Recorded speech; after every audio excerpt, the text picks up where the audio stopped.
wool allergy, but we were talking about how well, this is 20% wool, and it doesn't bother me at all. Mm-hmm. And so that's what we were just chatting about. So are you actually allergic to wool, or are you just allergic to quality?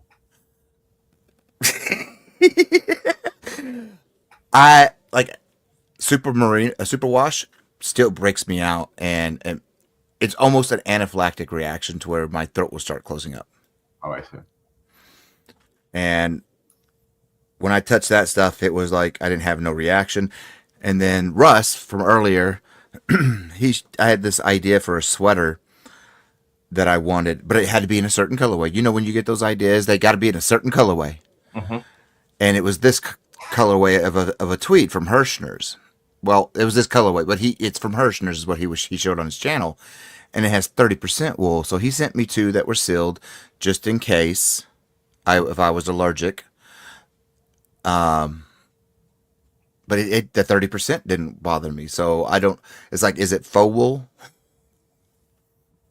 Yeah, I don't know. I don't either. But if you're having anaphylactics, then I guess it's a true allergy to wool. Mm-hmm. Mm-hmm. Like camel doesn't do anything to me, and like that's one of my goals is to be able to afford to do a cardigan out of nothing but camel. Like camel is in like the creature in The the desert. the camel yarn it feels like butter. Oh my gosh. Right. I've only touched it. I don't own it. I don't own any bougie yarn. So is a camel better with one hump or two? I don't know. Hmm. I don't think I've ever heard of camel yarn. It is very soft. I only got to touch it because I went to a local yarn shop because I've never been to one of those local yarn shops. Mm-hmm. And went in there and we talking about. I mentioned my allergy, and they're like, "Well, people who have allergy to wool doesn't have an allergy to alpaca." Well, I broke out with alpaca, and then we tried the camel. No issues. Really?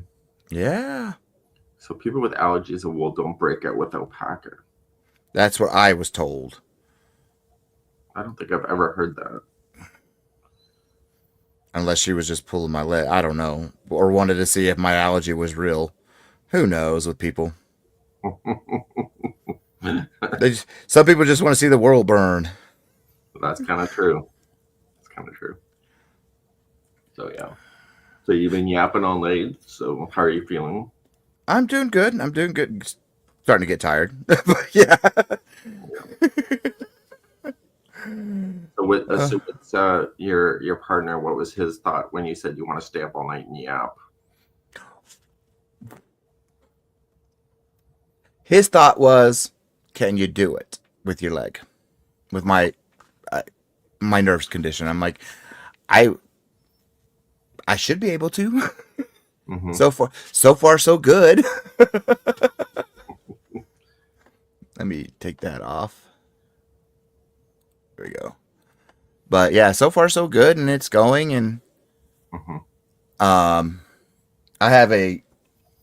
I showed them earlier. I have a implanted pain stimulator in my spine that I can turn on. It turns on every hour and a half, every minute and a half, and does some little shocking on the nerves, and it blocks pain. Interesting. And I can turn it up however much I need it. Oh, and Teresa's talking about like he after the yarn shop, Michael went to Joann's for a haircut because my story with Joann's, and it's just a local one. They had these bushes that covered the and crafts and etc. It just said Joann's. You couldn't see the rest of it. I always thought it was a hair place where you get the wigs, and I never went into one. And then one day I was going to World Market. They decided to trim the bushes back, and then I saw and crafts and more, whatever, what Joann's is. I was like, oh, what is in there? That's when I found out, oh, Joann's has yarn. They're not a hair place. Wow. Yeah, it was. I didn't know. I mean, all that at that time, only place I knew that had yarn was either Michael's or Walmart, Mm-hmm. or that other place I don't go to. The red-headed stepsister. Yeah, that place. Yeah.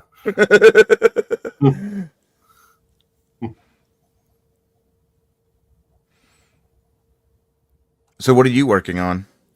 Just crap. Just moving my hands for the sake of moving my hands. Uh, When I was a transport driver, I'd always leave Canada on a Friday, and then we'd start our run in Texas on Monday morning.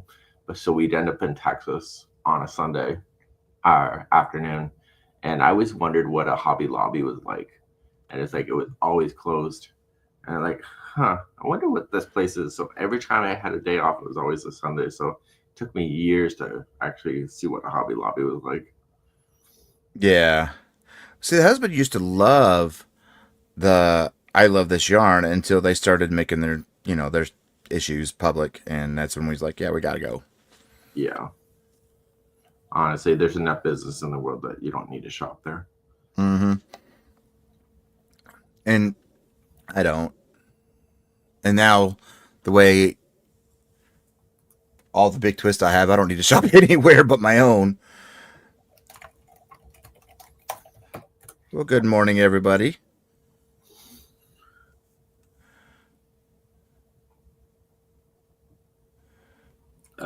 Yeah. So anyway, so I've only been in Hobby Lobby, I think maybe 3 times in my lifetime. But it's Mm, just because it's Sundays were always even in crochet cruises and stuff, Sundays would be your like day off. And it's like, it's never open. So figure it out. Just what the hell? yeah. Well, and that's usually when you want to go get yarn is on a Sunday. Yeah. Well, sometimes there's no choice, right? Because the world keeps ticking, Yeah. even if some places are closed. But yeah. Yeah, it's one of those that I've only been there a handful of times, and it was because I needed a light so I could actually see black yarn, Mm-hmm. and they're the only I hate buying it from them, but they're the only place besides Amazon, and Amazon was going to take 2 weeks to deliver it to me, and I needed it now, Mm-hmm. and who had one of those retractable arm lights with the magnifying lamp built into it all, and they had it right then and there, and I needed it now. So I was like, man, I don't want to get, but I ended up getting it. But So do you live in an area where there's like retailers, or like I live in a very small community. Like I uh, live in a village. I live in a village and I'm the idiot itself. I live in Amarillo, Texas. Oh, and oh, you're up there. Oh, so you are north. Interesting. Yeah, yeah. When you mentioned it last night, how you drove through here, I was like, well, what do you know? Yeah, I've been through Amarillo during a snowstorm. Which those are rare here, but yeah. Yeah, yeah. And they don't know how to prepare at all. No, no, but it's okay. You just keep plowing along and just keep going.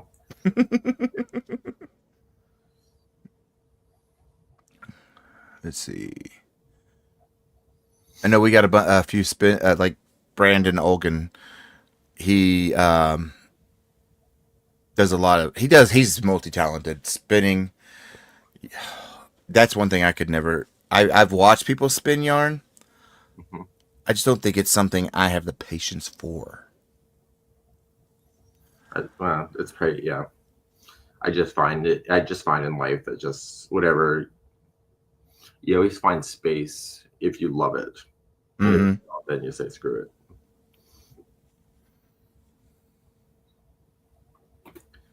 So it's already the sun's already come. Well, the sun's not up yet, but it's already daylight here. Oh, you're in I'm Eastern time zone, right? no, I'm in Atlantic. Oh, no, Mike, what am I thinking? It's 8 o'clock here. Oh, good morning. Yeah, but you cut me up way too late last night.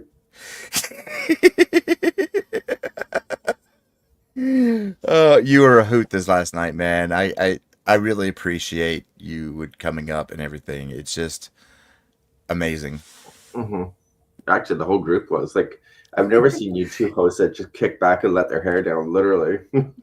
Yeah, that and exactly like me, Craig, and Russ. We do every now and then. We do go up. Hey, Craig, welcome back.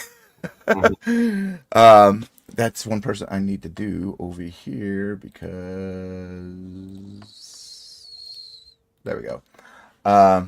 Oh, you're still awake. That's right. You do from earlier. He's a night owl, but um, every few Saturdays every other Saturday, give or take, or Friday, it'll be me, Craig, and or Fiber Spider and Russ from It's Raining Yarn, and it just after 11 p.m. Central Time, it's we call it Russ After Dark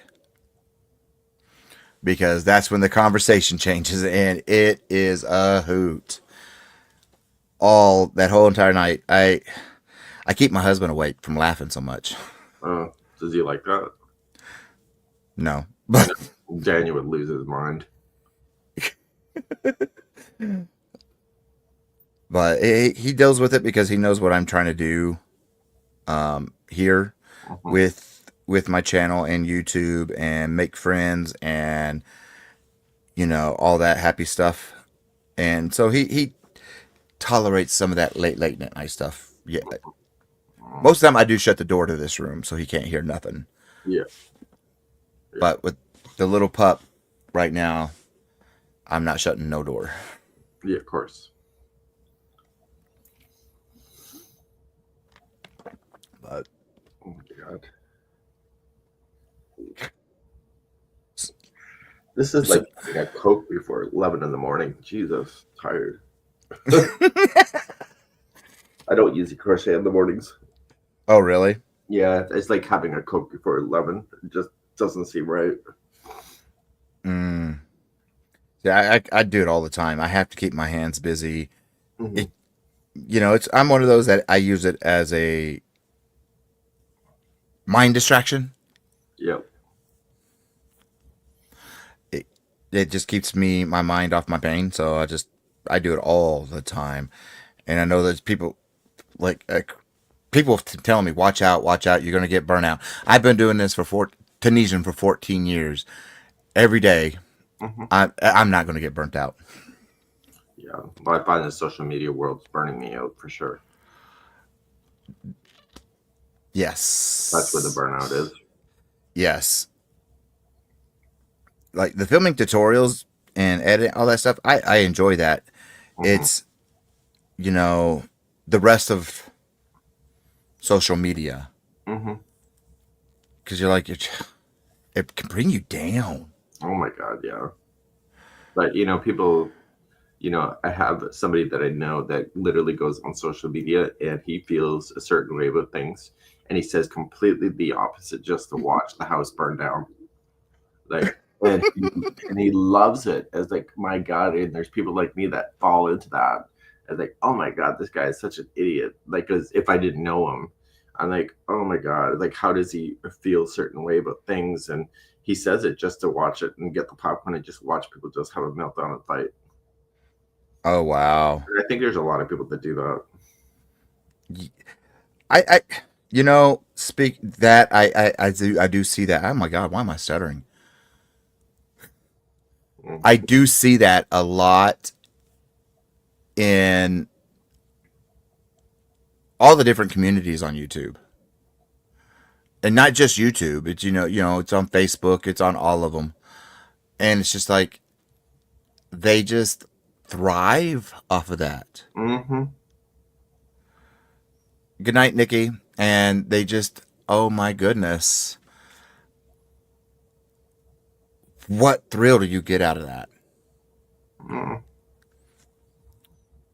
Yeah, I don't know. I don't know. There's enough to worry about in the world. Yeah.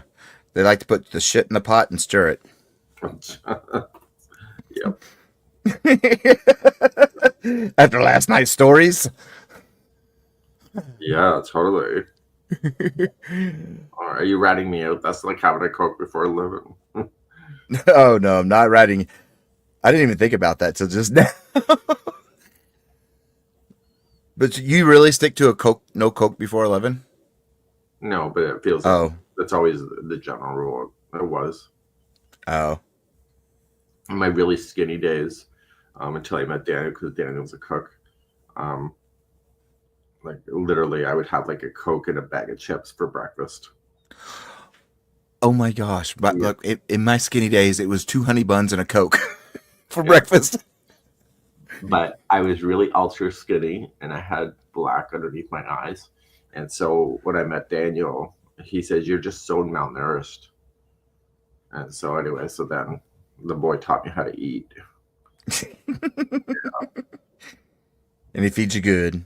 Yeah, he's always so. Anyway, when we first started dating, I'm like, after a month, I'm like, "Can you make something that I can identify?"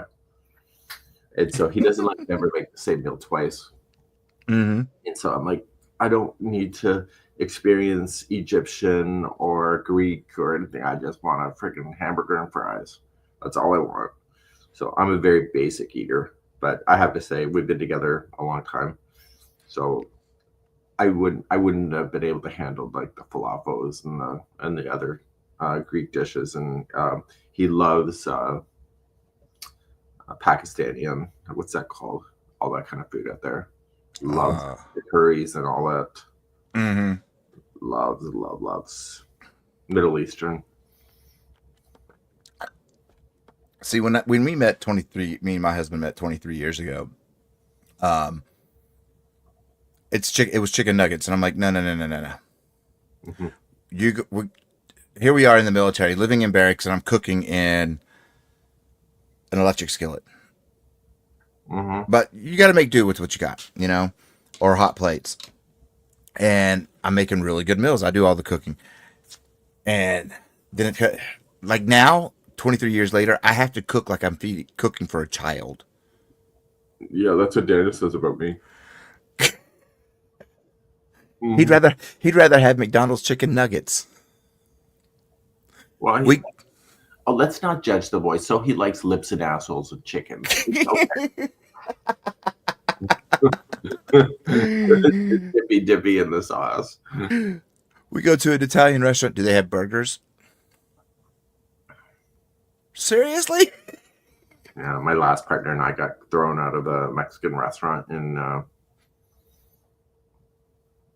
actually it was during so Hurricane Katrina happens because I used to be a teen driver. So I told you last night that we were a week later after Hurricane Katrina, so we couldn't find anywhere to eat. So we went into this Mexican restaurant and we sat down, looked at the menu, and it's busy as hell because places are decimated. And Mm-hmm. the partner says, "All I want is a cheeseburger and fries," and the guy says, "There's the door." And it was an authentic Mexican restaurant. Oh my goodness, that's him. Yep. That's what he would do. We go to the.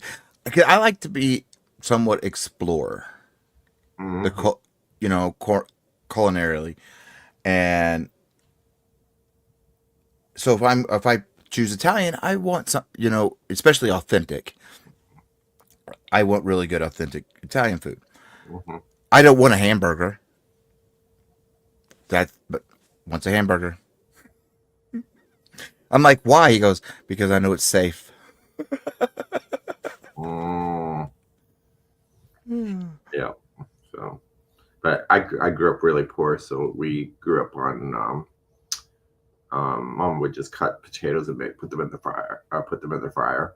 So I grew Mm. up basically on French fries and make our craft dinner and just very basic food. So when I met Daniel, I was like, oh my god.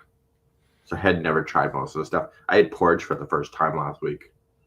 I guess I've never, I've never had it. it looks disgusting. But anyway, so he forced me. So he makes me try things, and I don't like trying things today. So I'm pretty pissy about it. Yeah. Now there's certain things I will not touch, Hmm. but for the most part, I will try most everything once. But if it comes from a certain part of the body, no. But man. I try new foods that somebody else is paying. Oh my god, that's spoken like a true champion.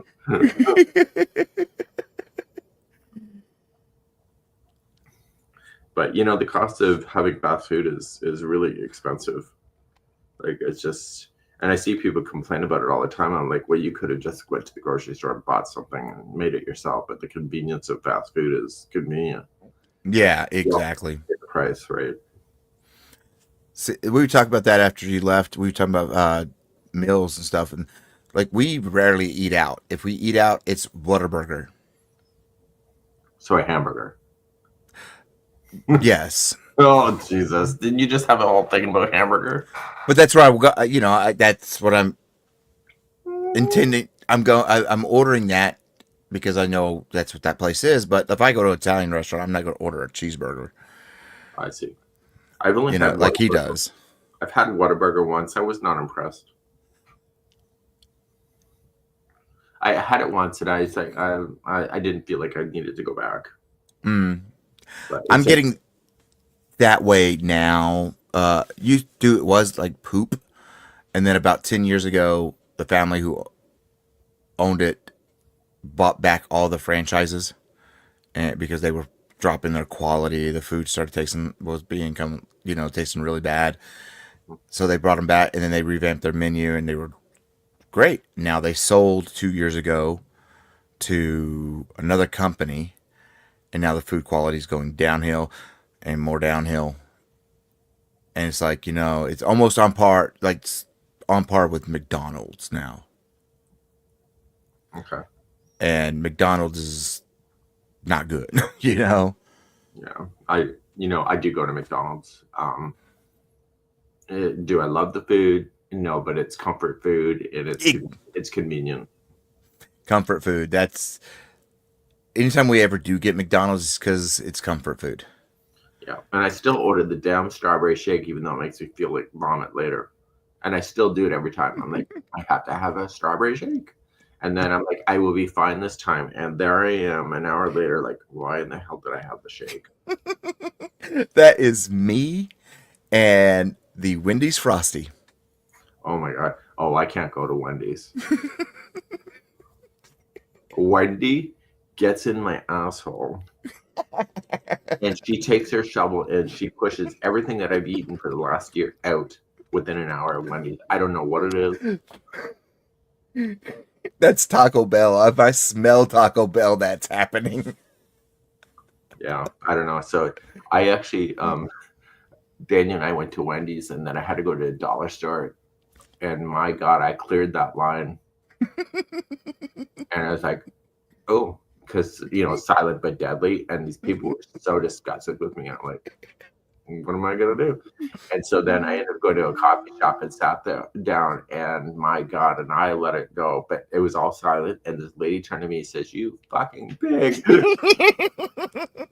I said, it's the Wendy's. It's Wendy's. Go blame them. Yeah. I'm just a byproduct. Cause and effect. Oh my God, yeah. I said, can you smell the pigtails? Oh, somebody just said, go to Wendy's before your next colonoscopy. It's true. I don't know what it is with Wendy's. I just, Oh. I think it's the burger.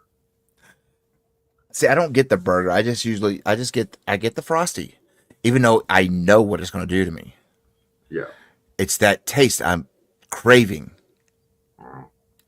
And those cravings don't go away until you actually have it. You just want to suck something through a straw. Like, let's be honest.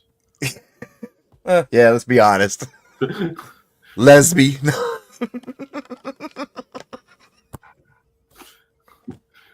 Yeah.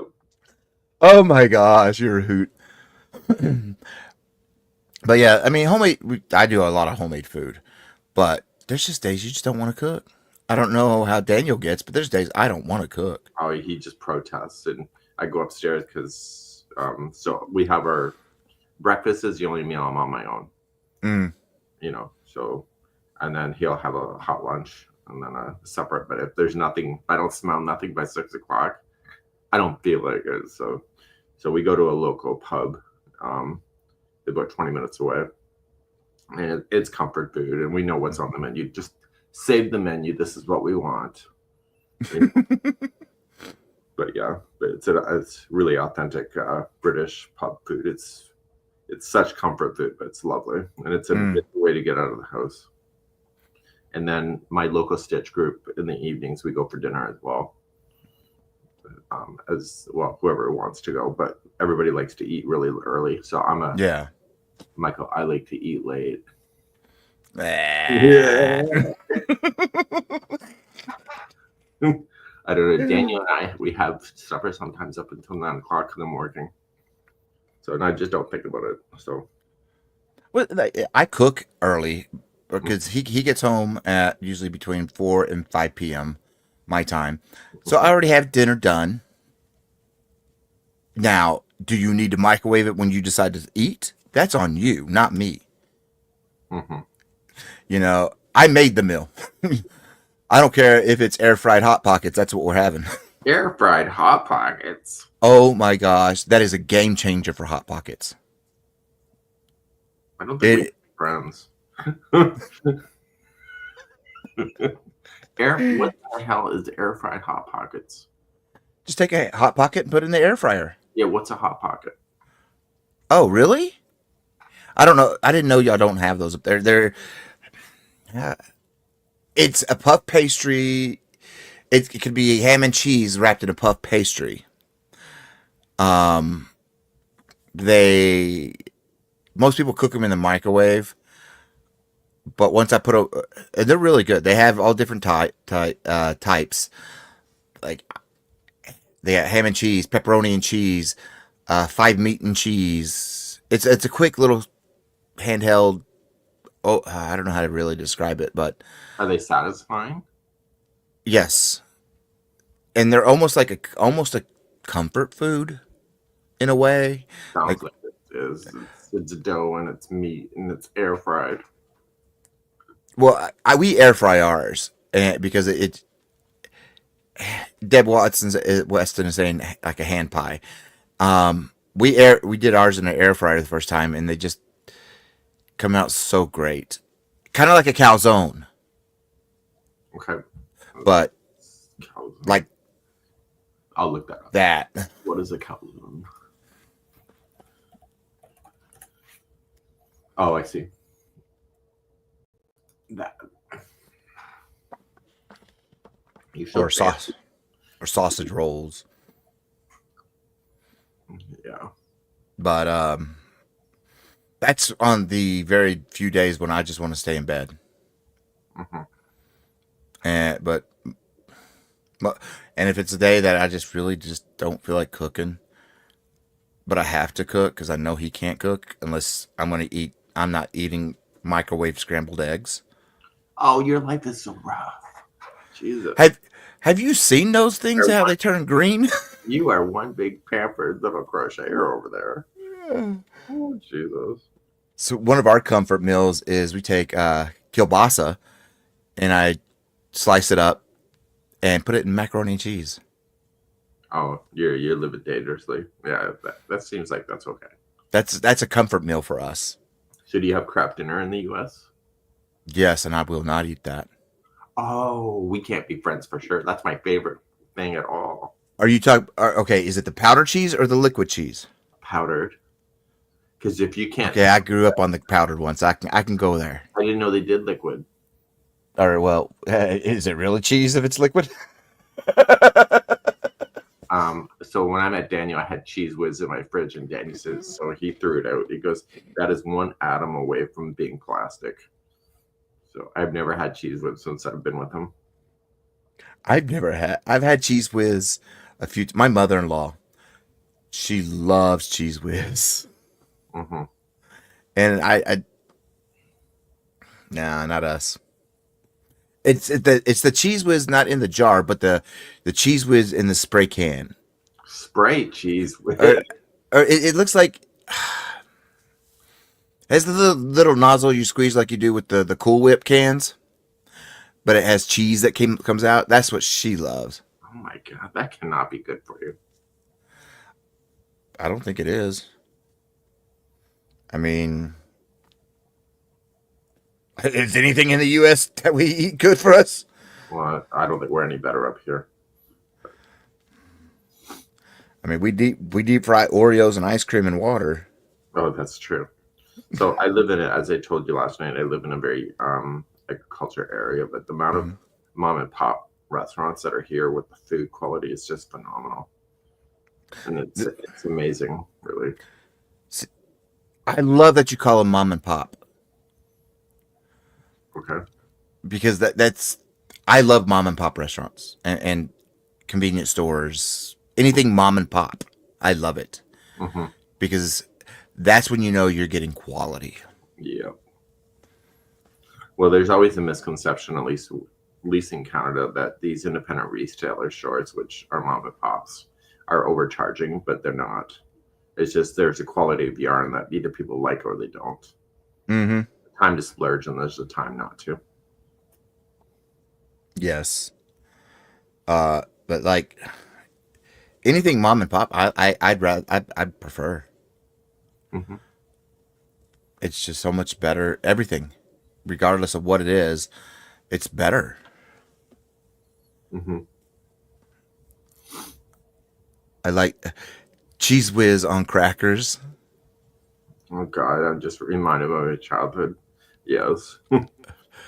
I love Velveeta cheese. Like when I was a kid, I don't know how it worked up there, but down here, when food stamps, they used to have be paper instead of like some debit card thing. Well, you also stood in line one Saturday a month at wherever their designated place was. For us, it was our fairgrounds, and you got a big old box of powdered milk and like 2 or 3 blocks of this government cheese, commodity cheese. That is some of the best cheese I ever had in my life, though. Wow. I don't know what they did with it, but we would.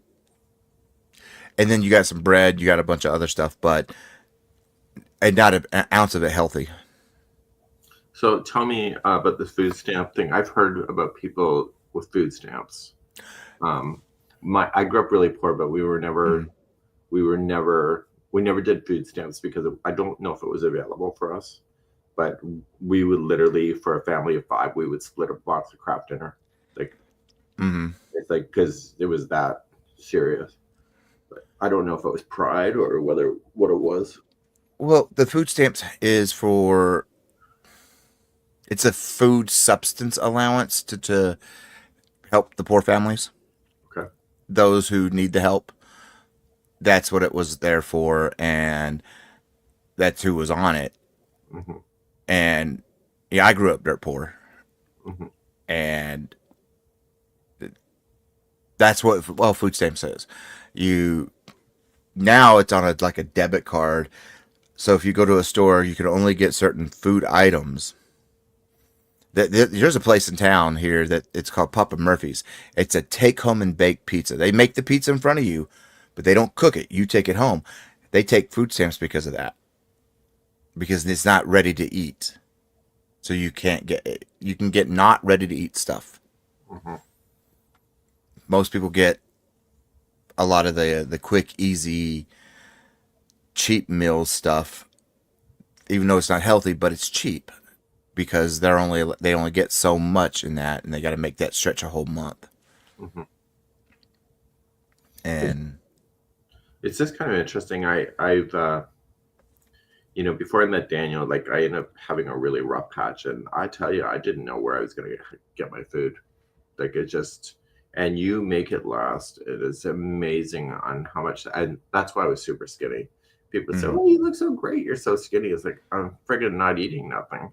Like I can yeah, afford to make one peanut butter sandwich in a 24-hour period. And it's like I would have to budget whether I can even afford. So I would get liquid, or sorry, powdered Gatorade, and then I would subdivide that so it's like 10% of the powder instead of what it was, and so mm, just to give the water some flavor. And it's like, well, you got to do what you got to do, right? So, you got to make yeah exactly. You got to make things stretch as mhm. far as you can make them stretch, and that is what I'm afraid is what's going to be happening soon. Yeah.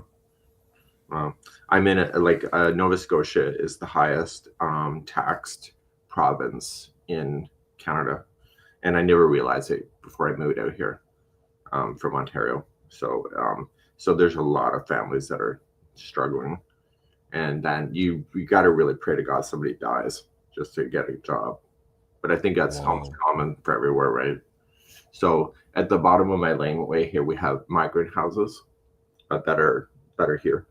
So Canada, what we do is that we have all these workers that come in from Jamaica for 10 months of the year, and anyway, but you never see these people, but they're out in the farms um, throughout the day, and so you'll see them usually on a Friday night as they get off their shift, they get paid, and they run to the stores and transfer their money home through like money services. Um, Mm, but it's kind of interesting. Is like the jobs that are here, they're really hard to do. So you end up with a lot of migrant workers here, but it's the only way that you can afford to eat. Really. yes. Like we have a lot of migrant workers here, uh, and they mainly work out at the beef processing plant, Mm-hmm, Tyson. It mm-hmm, used to be IBP, and they get shipped or they go to a local Walmart, sit in a parking lot, and take a 2 hour bus ride up to another beef processing plant up the road. And jobs are people are picky, and I kind of understand, but like the jobs that are so available right now are the food service industry, mm-hmm. and there's not a lot of we have a lot of medical, but a lot of people like we're hurting for nurses in our area bad. You know what's kind of interesting is that I go to Cuba because I'm Canadian and I'm allowed to, but it's Cuba's biggest export is actually doctors, and it's just shocking. So it's not uncommon for up here in Canada that you'll have a Cuban-based doctor, but all their education, including university, is free. Oh So wow. that's their commodity. But when they do that, they have to send a portion of their income home because they're considered an export. Yeah, Wendy, I didn't. Yeah, that is true too. What you just said there. I didn't think people are picky. They are just some jobs people don't want to do because of upper management. Yeah, that's Wendy is my assistant. Keep me back on the narrow.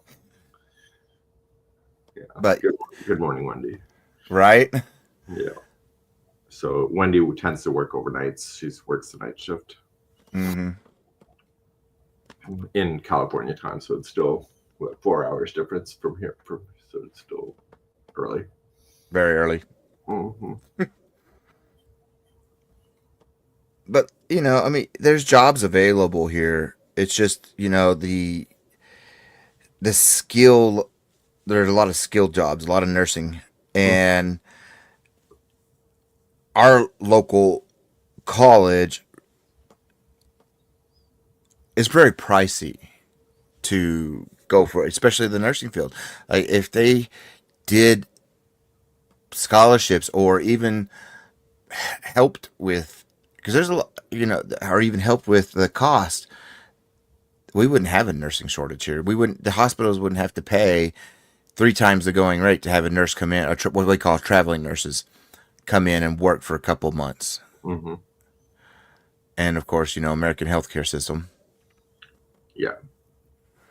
God bless America.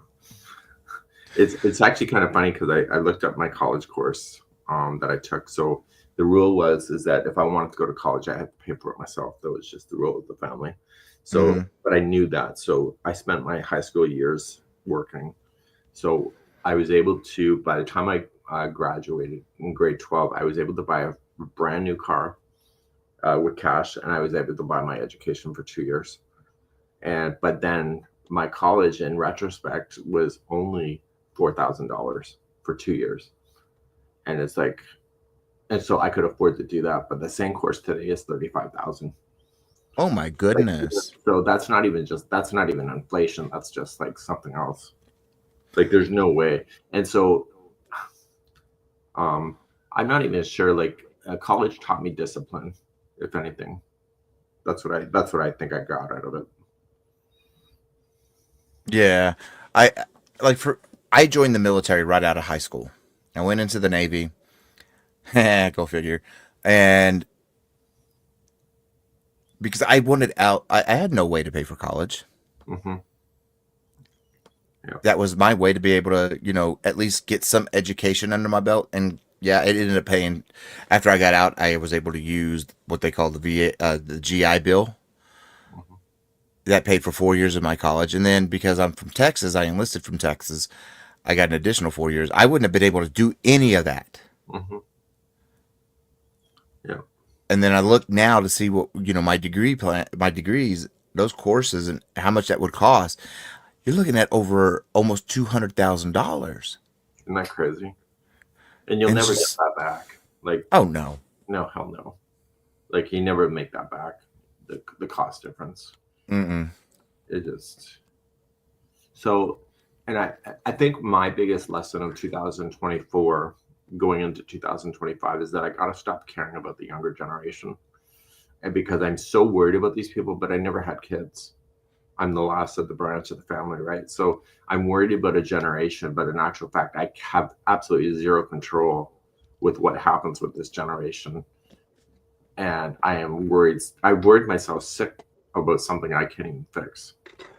That is us, Yeah. because like he works in an industry where he has to deal with the public all the time, and like seeing these high school kids, and not even 20 mid 20 year olds, not being able to place a food order, Mm-hmm. or not knowing how to write their or sign their name Yeah. cursive. You know, they quit teaching cursive for so many years here, Yep. and like I know there was one class we had to take back when graduated high school in 1996. Seniors had to take a class that was called Math of Money, and it was just a normal class course that counted as a math, and it taught you money math, how to deal with a checkbook, how to deal with a bank account, everything you could think of. Did they do that today? No. Yeah. So I'm wondering, and I know the teachers are working as hard as they can. I'm just Yes. wondering if the curriculum is missing basic life survival, like what you're talking about. Yeah, and I think so too. That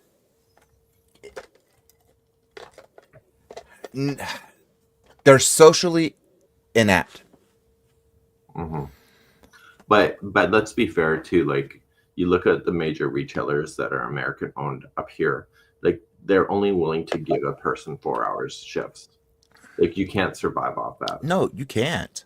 But and so we like to harp on the younger generation of like not wanting to work, but the reality is that a lot of these places will not give them a full-time hour position, and they'd rather have like 30 employees instead of 15. So that Yes, and they do that because they don't want to have to, like, I don't know how it is up there, but I know mhm, down here, if you're a full time employee, they have to give you benefits, yeah, well, kind of, healthcare and dental and all that stuff. yeah. So Is that required by law? for full time employment, I think that's state based Oh, I by always each thought state. that was just whether it was up to the company whether they offered it or not. I know in Texas it's requirement if you work 39 or more, 39.5 hours or more, they have to, and if they have more than 30 employees, they have to pay for health benefits. So that's a requirement. Now, Hmm. what if the staff member has health conditions? Does it matter? Uh, like before they get hired, they're like a pre-existing condition. Yeah. Do Uh, they still get the benefit if they have a health condition? yes, yes. Oh, Because well, they get the benefit, and then we have the ADA, which is the Americans with Disability Act, Hmm. that covers, make sure they get that stuff. Interesting. It's amazing the rule difference between the stuff. And the ADA, they are quick to act if you don't have a toilet that is ADA compliant. They will fine you in a heartbeat because every toilet is supposed to be so high for people with disabilities. You're supposed to have ramps. The cities are starting to get tagged. Our towns are getting tagged with the fines because our sidewalks to go from one side street to the other street, they're not ADA compliant. They don't have the ramp. Now the cities are going through and fixing all that.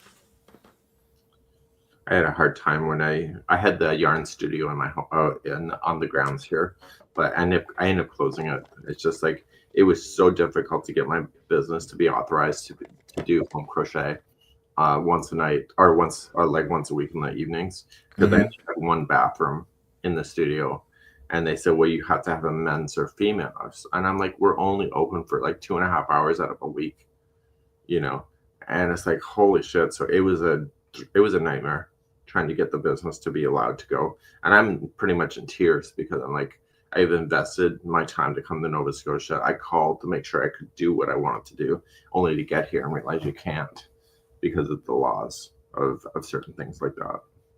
It's crazy. It's amazing. Mm, It's amazing that what humans will do to hinder others that may not be as important for something like that. You know. yeah. Well, in Wendy's, ADA does cover disabilities, and the Affordable Health Care Act, which Obama signed into law, was his Mhm. thing.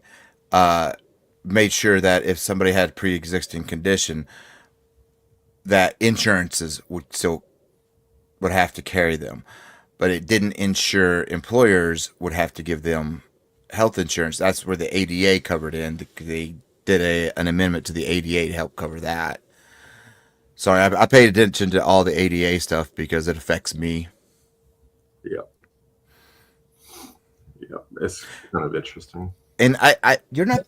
I was talking to somebody else about it was a Canadian business. They wanted to do something, and it was like all the loopholes they were having to jump through. Hmm. They ended up just not doing it because it wasn't worth it. Yeah, it's true. And so our cost of living is much higher up here than it is in the US. And so then our laws are different. But then there's certain things like I can see a doctor. I'm gonna have my carpal surgery. There's no cost to do Mm-hmm. that. And and so we pay higher taxes, but then I don't ever have to think about mortgaging my house to pay for medical. So when I was a transport driver, as I mentioned to you before already, it's like if I got sick on the truck, I made sure that I drive my ass across the border and then check into a hospital just Mm, to avoid the cost of it. I don't blame you. I mean, I'm thankful I get free health care through the VA, the Veterans Administration. Mhm. But they send me the bills of what they paid, and I'm at awe at the what they are charged. Mhm. It's just blows my mind, and I'm like, oh my gosh! And they expect this out of everybody to pay these fees and these amounts Yeah. just for one of my knee surgeries to add metal into my knee was $200,000. Oh my God, you got a $200,000 knee? You're like bionic man down there. I have a full knee replacement, yeah, in both knees, but it I just see the price and I'm like, no wonder people aren't getting anything done. It's almost like I was thinking about this the other day. We had a crochet crowder talking about something, and I'm like, it's almost like you're encouraged just to die because it's cheaper to die than it is to go through something. You know, if you get diagnosed with something, because almost everybody I know is getting diagnosed with cancer one way or another. Mm-hmm. It's And coming at you. and then you got to sit there and pray that that non-medical degreed person behind the desk at your insurance company isn't going to deny your claim. Now, Wendy is saying, Wendy is familiar with this industry. Um, so she was saying your knees are probably 80,000 in hardware costs on its own. Probably. I can see that. Mm-hmm. Yeah. Yeah. So, anyways, kind of interesting. Okay, so it's Christmas Day there. So, what's your plan for the rest of the day? Are you sleeping? I am going to sleep. Oh, I'm going to start our Christmas pork roast. Oh. Take a little bit of a nap, and then I got to film a little bit of content. Mm-hmm. That's my plan. And husband's home today, so we don't have any plan. He's got his plans is to play video games with his brother. Wow. We had a roast beef dinner last night. So the roast beef for the blade of roast beef was $100. So Daniel divided it, so that's about $100 meal. So that we can do whatever. But Mm-hmm. so I think today is leftovers. Yeah, because I wanted a brisket Mm-hmm. for Christmas, but then I went to the store and I just saw the prices. I'm like, no. Yeah. I remember when that stuff was a throwaway meat and it was dirt cheap, Mm-hmm. and now it's like 70, $80. And I'm like, no, no, no, no, no. No, no, no. It's just two people. I guess we're gonna, and he's Puerto Rican, so I was like, well, I guess we're gonna have Puerto Rican meal tonight for Christmas. We're gonna have a Puerto Rican meal, pork roast. I'm gonna season it like his mother taught me.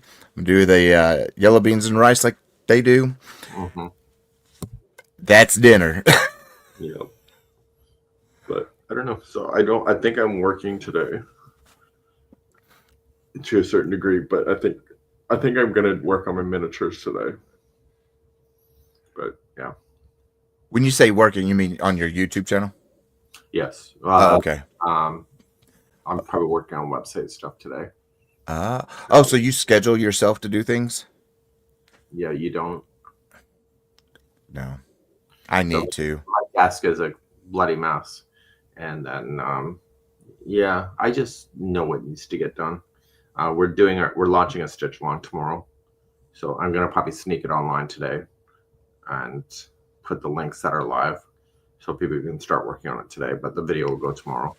It Awesome. just saves me time. I just go down my list of tutorials that I want to make, and that's just how I do it. Yeah. I don't set times for anything because me and time frames never really work.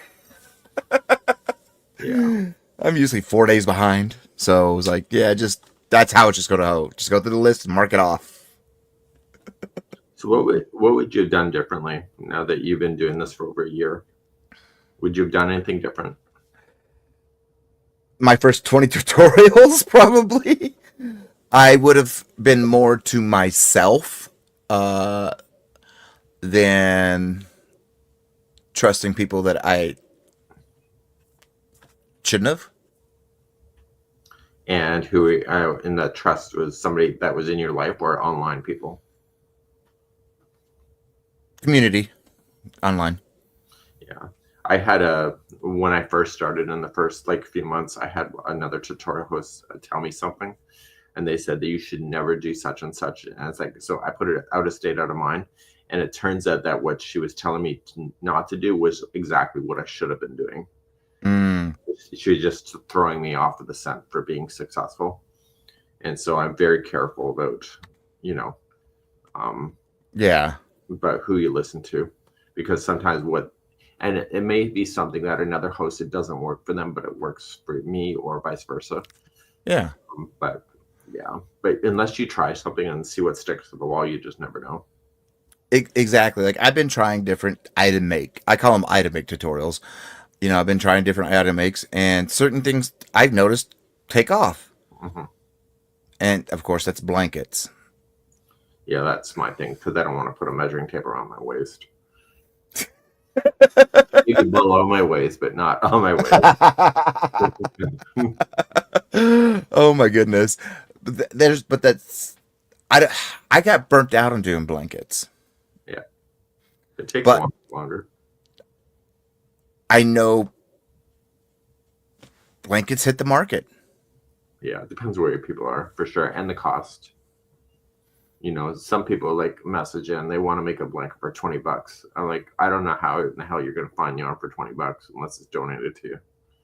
Well, it's I don't sell my stuff, but I and I don't take commissions because I think if I did commissions, that would make me feel like I'm actually technically working. Hmm. Then I would get the burnout, and I don't want to be burnt out of what I consider my hobby. Yep. I don't sell anything we do. And honestly, I feel guilty about it too. Like, um, if Yarn Inspirations is willing to donate me the yarn to be able to teach, I feel like if I did something with it, it's better to go. So I have several organizations that I support here locally, um, that just benefit from the finished product versus Hmm. selling the finished item. Now I've done a few things for charities. Hmm. I don't mind doing that. Of course, it's a tutorial item, and I'm making it for a tutorial item anyway. So let me go ahead and just donate it. Hmm. I've done that, and I don't mind it. Yeah, I don't But mind either. I've had people ask me, well, how much for a queen size Tunisian blanket, sweetie? You couldn't pay me enough. Exactly. I've done one queen. I've done a couple queen sizes, and I will never do a queen size again. Yeah, that's too much work. The last one took me 6 weeks, Oh, that's pretty fast. but that this is all I do. So It's still pretty fast. Like 6 weeks is pretty quick. but I think another thing I would do differently. I really don't know. I mean, I haven't really thought about it. It's like what's in the past is in the past. I can't change. I can only learn from it. Yes, and like whenever I heard you say like a month or so ago about we're our own competitor, I have been I've been doing that without realizing I'm doing that. Hmm. I look at my older videos and like how can I improve this, Hmm. and that's when I've realized it's about angles. That's when I started learning angles, this, that, everything plays. The hardest part that I have an issue with right now is which yarn looks good under the camera. Yeah. That's the hard part for me. And what have you learned? I'm still looking for the right one. That's always been my. So I switched over. So Red Heart, when I joined them, they wanted a white background, and I never had a white background. But then it saturates the camera to the point where the yarn changes its tinge on camera. Hmm. So anyway, so once I moved here to Nova Scotia and I got settled, I think I'm going to just go back to the wood background, and the colors are more accurate to what's on screen. But I can't film with red at all. It just, Mm. the stitch definition is gone. It's like a blur. There's certain colors you just don't film with. Like my background, like my desk, 'cause this is where I do everything at. It has a shiny or Yes. back. It glares. So I have this gray. It's a very light gray upholstery fabric that I had sewn up and everything to fit my filming area, and it works great for most yarns. There's a certain yellow that is a very pretty yellow, but then when I put it under the camera, it looks like a darned light bulb turned on. Yep. And then of course, there's some grays. Some grays look good. Some grays definitely don't. Yep. So it's still like one of the. I have an ongoing pile. Okay, this yarn looks good under camera. That's the pile that I'm still working with my tutorials, Hmm. and I'm slowly experimenting with other colors to see how they look. Work up the swatch. And look through it, and I'm like, okay, there's no stitch definition there. I can't show that. Hmm.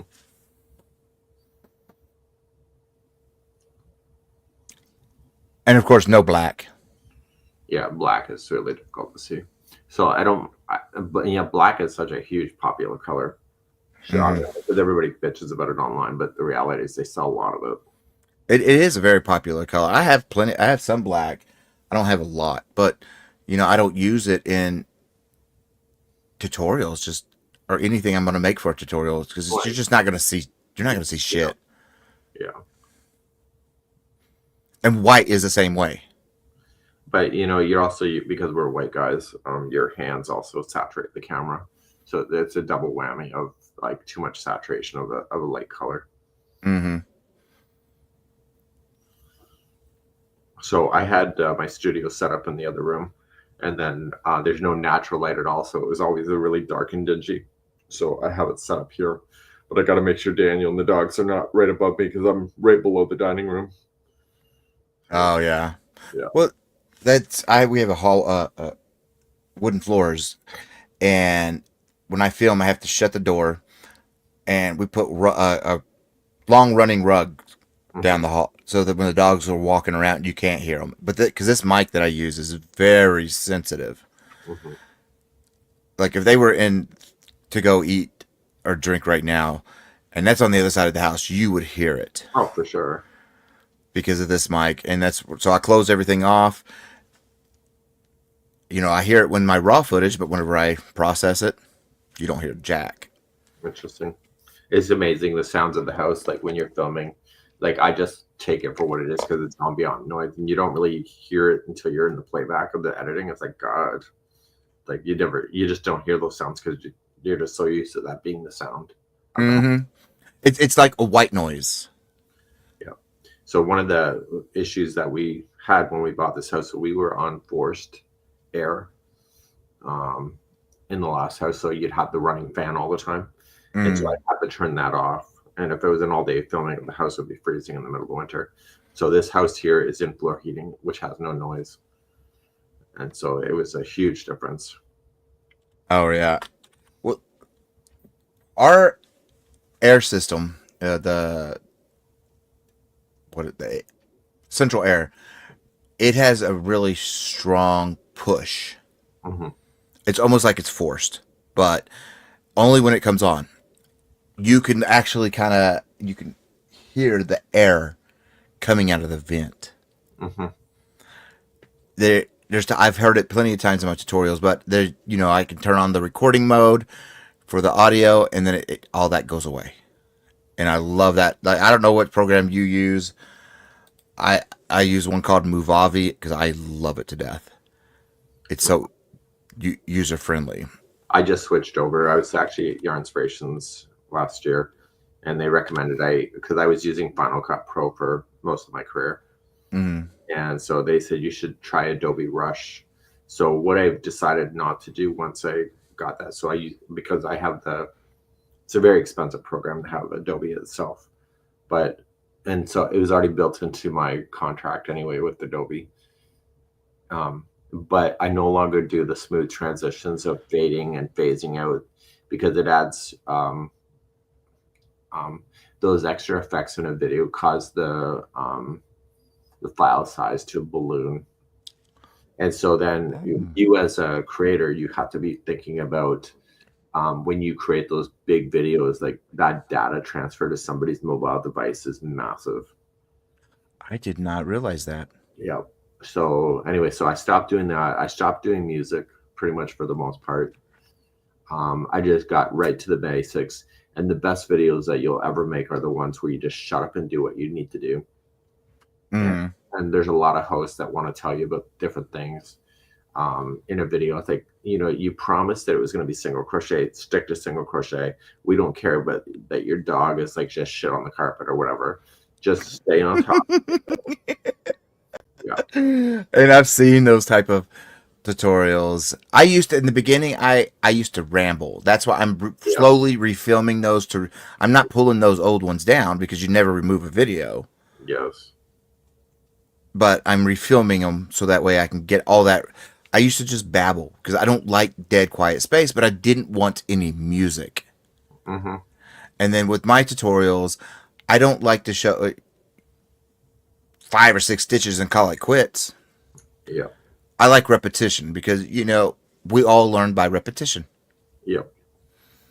So it's a few rows, and then we call it.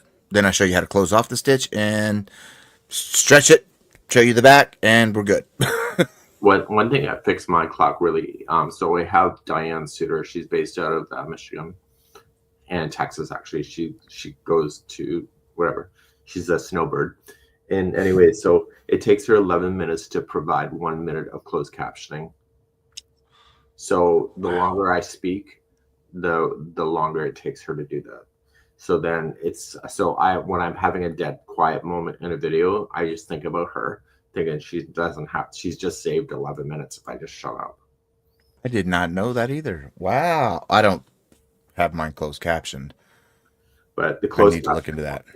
closed captioning will change everything for you, in the sense that your videos will then be in 300 languages, and then your videos then will appear in countries where English is not the main priority, because you're closed captioned. So AI certainly can change languages and whatever, but if you verify that the script is right, you get that closed captioning subtitle look, and therefore you can get yourself into other countries.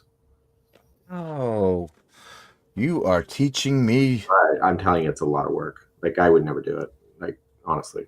So Diane, because she was a special needs teacher, she feels the need to want to provide that, and she loves doing it. The husband wants to help with my channel. That's what he can do. Oh, oh, he's gonna, yeah. It's cumbersome and it's slow, but AI is doing a much better job. I've been able to do with that. Have you tried doing the Allowed program yet? Who? The Allowed program on YouTube, where it changes your voice completely in AI. No. I didn't even know that was. So what it is that so I was part of the beta testing for that back in 2020, where they use AI to not only convert your you have to provide the script, so you have to subtitle, but then the computer actually speaks in a different language. And I'm telling you, you would never know that it wasn't a real person. And so it changes and so you can choose your voice tone, you can choose your male, female, and literally the AI is talking as if it's you. Wow. Yeah. So anyway, that's the next biggest thing. So and anyway, that's been in development for years. That's very cool. Anyway, so I'm gonna have to come offline. I heard Daniel's walking around now. He's out of bed. So I'm gonna go grab breakfast. And you got 15 minutes left to go. Thank you so much for coming in again. And thank you so much for being here. Everybody that I've had today, it's been amazing. It's, like I said, it's the community. So a question on YouTube has come in. Do you prefer manual or electric winders? Manual all the way for me. Manual. Yeah, the electric is just. I've heard a lot of people complain about the electrics. They're awful. They really are. Okay, I'm gonna go and have yourself a great morning. Sun's up. Sun's up, buns up.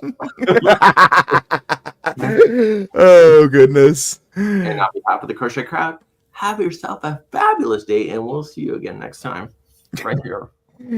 All right, bye, Mikey. Thank you so much. Bye. Okay, everybody, take care of this guy. He does like a little abuse, though. Oh.